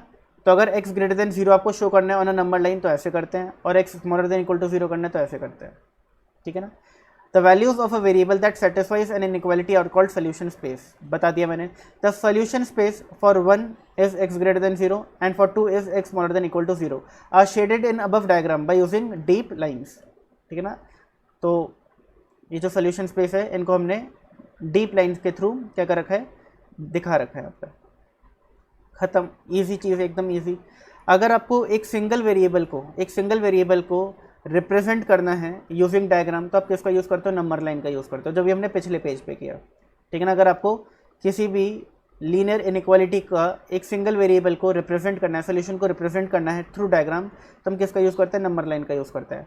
But if there is linear inequality in two variables, यहाँ पे क्या था, एक ही वेरिएबल था, बट अगर लीनियर इनइक्वालिटी इन 2 वेरिएबल्स है और इसको हमें डायग्राम के थ्रू रिप्रेजेंट करना है तो हम इसको रिप्रेजेंट करते हैं on a graph. For example हमारे पास एक लीनियर इनइक्वालिटी है 3x + y is smaller than 6, ये देखो यहाँ लिखा हुआ है। अब मुझे आप बताओ कि इसका सोल्यूशन स्पेस क्या होगा, ये हमें बताना है। कि इसका सोल्यूशन स्पेस क्या होगा, इसको हमें शो करके दिखाना होना ग्राफ। तो देखो कैसे करते हैं, बहुत ईजी होता है, एक बार में समझ आ जाएगा। मैंने ग्राफ बनाया जिसके अंदर ये एक्स एक्सिस है, ये वाई एक्सिस है, ये एक्स डैश एक्सिस है, ये वाई डैश एक्सिस है। यहाँ पर एक्स की जितनी भी वैल्यूज़ होती हैं वो क्या होती है, पॉजिटिव होती है, पता होगा आपको। तो 1 2 3 4 5 6, 1 2 3 4 5 और 6। इसी तरीके से 1 -1 -2 -3 -4 -5 -6, -1 -2 -3 -4 -5 -6, ठीक है ना। अब हमें देखो क्या करना है, पहला स्टेप देखो, पहला स्टेप हमें एक बॉक्स बनाना है। बॉक्स के अंदर 3 कॉलम्स बनाने हैं और 2 रोज़ बनानी है, 3 कॉलम्स और 2 रोज़, तो 2 रोज़ हो गए, 3 कॉलम्स हो गए। पहले कॉलम के अंदर एक्स और वाई लिखना है, दूसरे कॉलम में एक्स को 0 लिखना है, तीसरे कॉलम में वाई को 0 लिखना है। और अब देखो अगर मैं x की वैल्यू 0 पुट कर दूं, x की वैल्यू 0 पुट कर दूं तो 3 × 0 0 हो जाएगा, तो y इज़ स्मॉलर देन 6, ठीक है ना। और अज्यूम कर लो थोड़ी देर को कि y = 6 लिखा है, यानी थोड़ी देर को अज्यूम कर लो कि जो इक्वेशन है जिसमें हमें 0 और 0 पुट करना है, ये इक्वेशन जो एक लीनियर इक्वेशन है। थोड़ी देर को अज्यूम कर लो कि इक्वेशन क्या है, लीनियर इक्वेशन है। तो 3x + y = 6, ये एक लीनियर इक्वेशन है। तो अगर मैं इसमें x की वैल्यू 0 पुट करता हूँ तो y की वैल्यू 6 आ जाएगी, y की वैल्यू 0 पुट करता हूँ तो x की वैल्यू कितने आ जाएगी, 3x = 6, यानी x = 2 आ जाएगी। अगर x 0 है तो y 6 है, अगर x 0 है तो y 6 है, तो इसको यहाँ पे मार्क करेंगे 1 2 3 4 5 6। अगर y 0 है तो x 2 है, 1 2 3 4 5 6। अगर y 0 है तो x 2 है, इसको यहाँ पे मार्क करेंगे। अब क्या करेंगे, इन दोनों डेसिमल्स को, इन दोनों पॉइंट्स को, डेसिमल बोल रहे हैं, इन दोनों पॉइंट्स को मिला देंगे, ठीक है ना। इन दोनों पॉइंट्स को मैंने मिला दिया। अब अगला स्टेप क्या है, ये तो आपका, ये आपका हो गया पहला स्टेप कि भाई एक डब्बा बनाओ जिसमें 3 कॉलम्स हो, 2 रोज हो। एक बार x की वैल्यू 0 पुट करो, एक बार y की वैल्यू 0 पुट करो, और इस लीनियर इनइक्वालिटी को थोड़ी देर को समझ लो एक लीनियर इक्वेशन है और x और y के क्या आंसर आ रहा है बना दो। ये हो गया पहला स्टेप। दूसरा स्टेप हो गया कि इसको ग्राफ में प्लॉट करो, इनको ग्राफ में प्लॉट करो, हो गया दूसरा स्टेप। तीसरा स्टेप क्या हो गया, जो आपकी लीनियर इनइक्वालिटी थी, जो आपकी लीनियर इनइक्वालिटी थी, ठीक है ना, इन लीनियर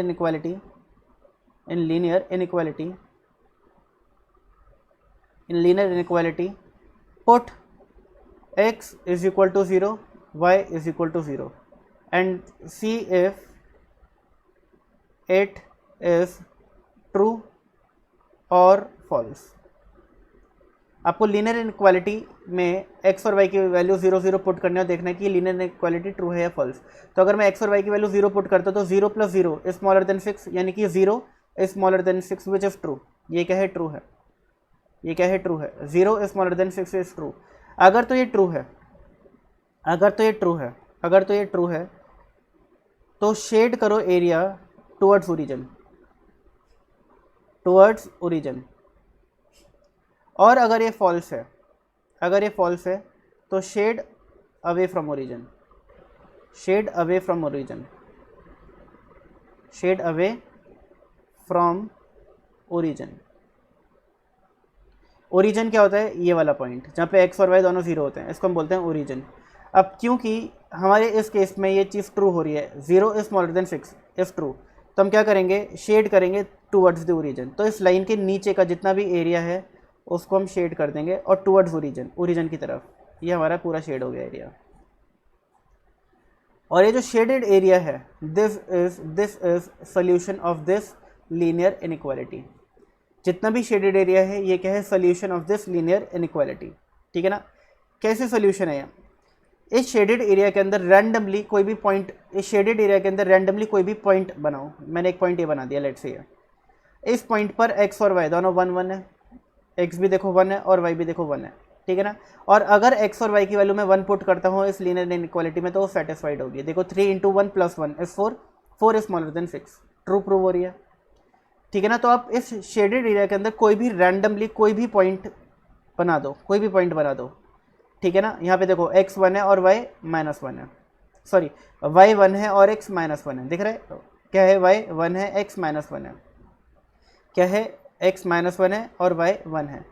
इनको आप पुट करो इस लीनियर इनइक्वालिटी में, तो देखो 3 × -1 is -3, -3 + 1 is -2 and -2 is smaller than 6। True prove हो रहा है, ठीक है ना। तो ये जो शेडेड एरिया है इसके अंदर आप रैंडमली कोई भी पॉइंट कहीं पे भी लगा दो और उस पॉइंट को अगर आप इसके अंदर डालते हो, इस लीनियर इनइक्वालिटी में डालते हो, तो वो एकदम सेटिस्फाई करेगा, इसको एकदम सेटिस्फाई करेगा, ठीक है ना। तो this is called solution space of this linear inequality.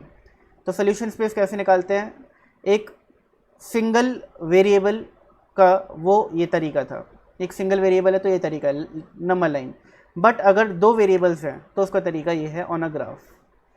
Exam में कम चांसेस होते हैं कि ग्राफिकल या फिर लाइन वाला रिप्रेजेंटेशन आए, बहुत कम चांसेस होते हैं, ठीक है ना। ये जो चैप्टर है इसके हार्डली 2 या 3 क्वेश्चन आते हैं एग्जाम के अंदर, 2 या 3 से ज़्यादा नहीं आएंगे, और 2-3 क्वेश्चन जो आएंगे उसमें भी चांसेस ज़्यादा हैं कि वो जो क्वेश्चन हैं वो होंगे या तो प्रैक्टिकल प्रॉब्लम्स, ये जो आपको दिख रहे हैं सारे के सारे प्रैक्टिकल प्रॉब्लम्स, या फिर होंगे वर्ड प्रॉब्लम्स जो आपको यहाँ पे दिख रहे हैं, ये सारे वर्ड प्रॉब्लम्स हैं। 21st question is a word problem, 17th is a word problem, 18th 19th सारे वर्ड प्रॉब्लम्स हैं। और या फिर आते हैं 22 वाले जो आपके ग्राफ बेस्ड क्वेश्चन होते हैं। ग्राफ बेस्ड क्वेश्चन आने के सबसे कम चांसेस होते हैं, बहुत ही कम, बाकी इनके आने के पूरे चांसेस होते हैं, ठीक है ना। जो वर्ड प्रॉब्लम्स हैं और या फिर जो प्रैक्टिकल प्रॉब्लम्स हैं इनके आने के पूरे चांसेस होते हैं, तो आपको इन पर ज़्यादा फोकस करना है। और इसलिए आपको दिख भी रहा होगा कि बुक के अंदर सिर्फ एक क्वेश्चन डाला है मैंने ग्राफ का 22, बाकी सभी क्वेश्चंस जो हैं वो सारे क्वेश्चंस किसके हैं, या तो प्रैक्टिकल क्वेश्चन या फिर वर्ड प्रॉब्लम्स हैं। चैप्टर बहुत छोटा है, एक ही क्लास का चैप्टर है, इससे ज़्यादा क्लास लगती नहीं है इसके अंदर, ठीक है ना। वो तो हमने आज बीच में शुरू किया तो हो सकता है आज कंप्लीट ना हो पाए, वरना अगर एकदम स्टार्टिंग से पढ़ रहे होते तो अब तक ये कंप्लीट हो गया होता, ठीक है जी। तो हमने क्या समझ लिया, linear inequalities in 2 variables. Now we turn to a linear inequalities in 2 variables x and y and shade a few solution space. Let us now consider a linear inequality in 2 variables given by 3x plus y is smaller than 6।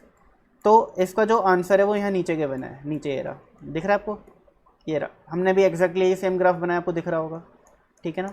इसका solution नीचे given है। ये जो है, ये वाला जो part है, ये जो आपको दिख रहा है यहाँ पे अजीब सा, ठीक है ना, ये जो आपको ग्राफ दिख रहे हैं 4 और चारों ग्राफ में कुछ ब्लैक कर रखा है, ये चीज़ डिफरेंट है। ये क्या है मैं आपको जल्दी से बता देता हूँ, वैसे तो बहुत ईजी आपको पता होना चाहिए, बट स्टिल मैं बता देता हूँ। आपको पता होगा कि ये जो ग्राफ होता है, ये जो एक आपका बनाते हो पूरा ये, ठीक है ना, ग्राफ में, तो इसमें फर्स्ट क्वाड्रेंट ये होता है, सेकंड क्वाड्रेंट ये होता है, थर्ड क्वाड्रेंट ये होता है और फोर्थ क्वाड्रेंट ये होता है। यहाँ पे x के सारे पॉजिटिव नंबर्स आते हैं, यहाँ पे y के सारे पॉजिटिव नंबर्स आते हैं, यहाँ पे x डैश एक्सिस होता है, यहाँ पे सारे नेगेटिव नंबर्स आते हैं, ये y डैश एक्सिस होता है, यहाँ पे भी सारे नेगेटिव नंबर्स आते हैं, ये y एक्सिस है, ये x एक्सिस है। तो अगर यहाँ पे कोई भी वैल्यू आती है इस एरिया में, फर्स्ट क्वाड्रेंट में कोई भी वैल्यू आती है तो उसमें x और y दोनों पॉजिटिव होते हैं, x और y दोनों पॉजिटिव होते हैं। अगर सेकेंड क्वाड्रेंट में कोई भी वैल्यू आती है तो उसके अंदर x नेगेटिव होता है, y पॉजिटिव होता है। अगर थर्ड क्वाड्रेंट के अंदर कोई भी नंबर या कोई भी वैल्यू आती है तो उसका x और y दोनों नेगेटिव होता है, नेगेटिव दिख रहा है ना। और अगर फोर्थ क्वाड्रेंट में कोई भी वैल्यू आती है तो उसमें x जो होता है, x वो पॉजिटिव होता है और y नेगेटिव होता है, ठीक है ना। ये चीज़ आपको पता होनी चाहिए। और इसके बाद ये देख लो भाई, ये देख लो, अगर क्वेश्चन बोलता है कि x is greater than 0, y के बारे में नॉलेज नहीं है, y है but there is no information about y। अगर बोलता है x is greater than 0, x is greater than 0 का मतलब क्या है, x एक पॉजिटिव नंबर है। x जो पॉजिटिव नंबर है तो x पॉजिटिव कहाँ पे होता है, फर्स्ट क्वाड्रेंट में और फोर्थ क्वाड्रेंट में, दिख रहा है ना। x पॉजिटिव कहाँ होता है, फर्स्ट क्वाड्रेंट में और फोर्थ क्वाड्रेंट में। जब भी हम ये फॉर्म लिखते हैं तो उसमें पहला नंबर x होता है और दूसरा नंबर y होता है, याद रखना। यहाँ पे जब भी इस फॉर्म में कुछ भी लिखा हो तो पहला नंबर x को रिप्रेजेंट करता है, दूसरा y को रिप्रेजेंट करता है। तो यहाँ पे x भी प्लस है, यहाँ पे भी x प्लस है। ये क्या होता है, फर्स्ट क्वाड्रेंट में और फोर्थ क्वाड्रेंट में होता है। तो अगर हम बोलते हैं कि x ग्रेटर देन 0 है, इसको शेड करो, तो मैं क्या करूँगा, फर्स्ट और फोर्थ क्वाड्रेंट को शेड कर दूंगा, क्योंकि यहाँ पे x ग्रेटर देन 0 होगा और y के बारे में कुछ नॉलेज नहीं है भाई, ठीक है ना। अच्छा, x जो है क्या वो 0 हो सकता है, नहीं हो सकता, x जो है वो 0 नहीं हो सकता, 0 से बड़ा होगा। तो मैं एक गैप मेंटेन करूँगा, देखो यहाँ पे गैप मेंटेन किया है, दिख रहा है आपको। ये जो आपका y एक्सिस है और शेडेड एरिया जो है ब्लैक वाला, इसके बीच में एक छोटा सा गैप है, बिल्कुल छोटा सा, यहाँ पे देखो एक गैप है, ये गैप है यहाँ पे। बट अगर मैं x greater than equal to 0 कर दूँ तो x 0 भी हो सकता है, 0 से बड़ा भी हो सकता है, तो वो गैप नहीं आएगा। अब देखो वो गैप नहीं है, अब वाई एक्सिस पे एकदम टच होता हुआ ये एरिया शेड हो रहा है। अब अगर मैं बोलूँ कि x greater than 0 y greater than 0, अब दोनों ही पॉजिटिव हैं, x ग्रेटर देन 0 यानी x भी पॉजिटिव है, y ग्रेटर देन 0 यानी कि y भी पॉजिटिव है, और x और y दोनों पॉजिटिव कहाँ होते हैं, सिर्फ और सिर्फ फर्स्ट क्वाड्रेंट में होते हैं, और y 0 हो सकता है नहीं, x 0 हो सकता है नहीं, तो x एक्सिस और y एक्सिस को ये शेडेड एरिया टच नहीं करेगा। यहाँ पे क्या लिखा है, x greater than equal to 0 y greater than equal to 0, x और y दोनों पॉजिटिव है बट 0 भी हो सकते हैं, तो अब ये जो शेडेड एरिया है सिर्फ फर्स्ट क्वाड्रेंट में आएगा और ये x एक्सिस और y एक्सिस को भी टच करेगा। बहुत ईजी है, ठीक है ना, एकदम बच्चों वाली चीज़ है। और ये वाला जो पार्ट है, the inequality mentioned above is true for certain pairs, तो ये वाला जो पूरा पार्ट है मैं आपको बता चुका हूँ इधर, ये जो मैंने आपको समझाया था ये पूरी चीज़ें, जो मैंने स्टेप्स लिखे, जो चीज़ समझाई वो सब यहाँ पे लिखा हुआ है, तो इसको दोबारा पढ़ने की कोई ज़रूरत नहीं है। इस चैप्टर की जो मेन जान है वो ये दोनों नोट्स हैं, ये दो नोट्स इस चैप्टर की जान है। इस चैप्टर में अगर ये नहीं किया तो ये चैप्टर हाथ से निकल गया, और बहुत ईजी है, बहुत easy. The inequality is not affected by dividing by a non zero positive number. एक इनइक्वालिटी पे कभी भी फ़र्क नहीं पड़ता अगर उस इनइक्वालिटी को मल्टीप्लाई या डिवाइड किया जाए by a non zero positive number, by a non zero positive number. मैं समझाने की कोशिश करता हूँ। हमें पता है कि 6 इज़ ग्रेटर देन 4, ये हमको पता है, ये एक इनइक्वालिटी है। लीनियर इनइक्वालिटी तो नहीं है बट एक इनइक्वालिटी है। मैं ये नहीं बोलूँगा कि दिस इज़ लीनियर इनइक्वालिटी क्योंकि उसमें कोई वेरिएबल ही नहीं है, but this is an inequality, ये एक इनइक्वालिटी है क्योंकि दोनों इक्वल नहीं है। अगर मैं दोनों साइड्स को 2 से मल्टीप्लाई कर दूँ तो हो जाएगा 12 और हो जाएगा 8। क्या ये साइन में कोई चेंज करने की ज़रूरत है? नहीं, ये साइन अभी भी ऐसा ही रहेगा। अगर मैं 6 और 4 को 2 से डिवाइड कर दूँ, 6 divided by 2 and 4 divided by 2, तो आंसर क्या आएगा 3 और 2। क्या ये साइन चेंज करने की ज़रूरत है? आंसर इज़ नो, कोई चेंज करने की ज़रूरत नहीं है। यानी कि अगर एक इनइक्वालिटी को मल्टीप्लाई किया जाए या डिवाइड किया जाए by a same non zero positive number, तो इनइक्वालिटी का जो साइन है उस पर कोई फ़र्क नहीं पड़ता, इट इज़ नॉट अफेक्टेड, कोई फ़र्क नहीं पड़ता, जैसा है वैसा रहेगा। बट अगर एक इनइक्वालिटी को मल्टीप्लाई या डिवाइड कर दिया जाए बाय अ नेगेटिव नंबर, तो फिर ये जो साइन है रिवर्स हो जाता है। समझो कैसे। अगर मैं इस इनइक्वालिटी को -2 से मल्टीप्लाई कर दूं दोनों साइड को, तो आ गया -12 और ये आ गया -8, ठीक है ना। अब मुझे बताइए -8 और -12 में क्या ज़्यादा बड़ा है, क्या ज़्यादा बड़ा है? आप लोगों ने लेट से, आपका मैंने एक टेस्ट लिया, बहुत मुश्किल टेस्ट, ठीक है ना। तन्वी क्या है -1 और ताना क्या है -2, तो बताओ किसके ज़्यादा मार्क्स आए हैं? तन्वी के। यानी -1 इज़ ग्रेटर देन -2, यानी -8 इज़ ग्रेटर देन -12। तो ये साइन क्या हो गया? रिवर्स हो गया। पहले क्या था? पहले किधर था? इसका फेस किधर था? 6 की तरफ। अब फेस किधर हो गया? -8 की तरफ, ठीक है ना। समझो, अगर आपको कन्फ्यूजन होता है ना कि सर कभी कभी हमें कन्फ्यूजन होता है कि अगर यहाँ पे 6 लिखा है, यहाँ पे 10 लिखा है, तो इधर ये वाला साइन आएगा या फिर ये वाला साइन आएगा। हमें बेसिकली साइन में कन्फ्यूजन होता है कि ग्रेटर देन का साइन कौन सा होता है, स्मॉलर देन का साइन कौन सा होता है, ठीक है। बचपन में दिक्कतें आती हैं, वैसे तो इस स्टेज पे होनी नहीं चाहिए, बट स्टिल अगर है तो आप समझो कि ये जो साइन है ना, ये साइन नहीं है, एक क्रोकोडाइल का मूड, एक क्रोकोडाइल का माउथ है, एक क्रोकोडाइल का mouth.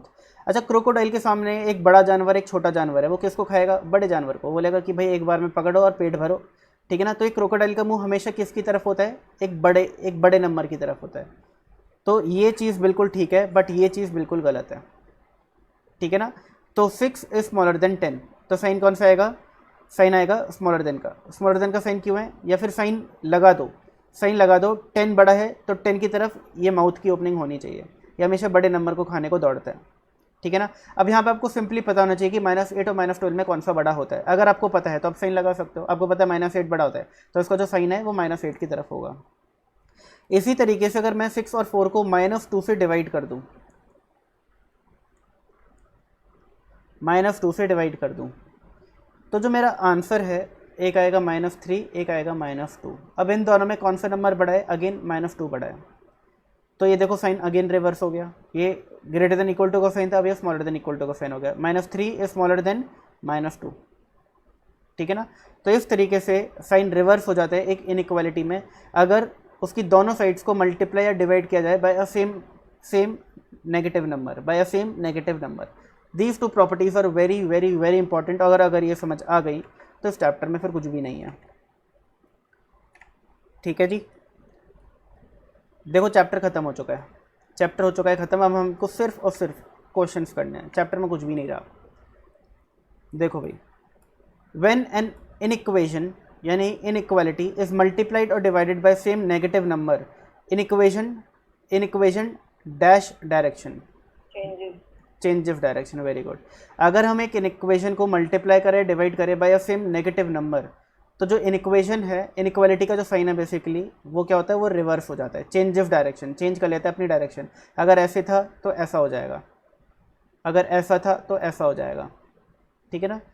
The inequality is x greater than equal to 0 y greater than 0 indicates, बताओ कौन सा क्वाड्रेंट इंडिकेट कर रही है। वेरी गुड, एक्स भी पॉजिटिव वाई भी पॉजिटिव, फर्स्ट क्वाड्रेंट। दूसरा वाला बताओ,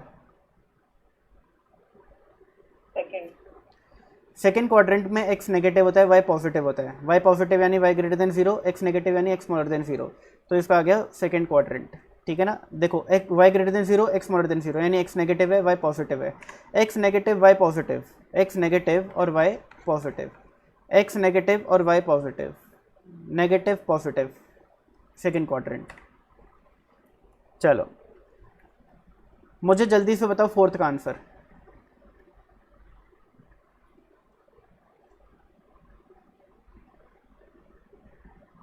बोलो भाई बोलो। Very good, B. हमें क्या करना है, हमें दिख रहा है कि ऑप्शंस में सारे के सारे एक्स अकेले अकेले बैठे हुए हैं और यहाँ पे एक्स के साथ कौन है, -6। तो हम क्या करेंगे, dividing both sides by -6, both sides by -6। तो -6 कट गया, ये आ गया x, माइनस कट गया, ये आ गया 3। तो इनइक्वालिटी, क्योंकि मैंने दोनों साइड्स को एक माइनस नंबर से डिवाइड किया है, तो इनइक्वालिटी का साइन जो है वो रिवर्स हो जाएगा, ये वाला जो साइन है रिवर्स हो गया, तो x ग्रेटर देन 3 हमारा आंसर आ गया, ठीक है। इसी तरीके से फिफ्थ का बताओ जल्दी से।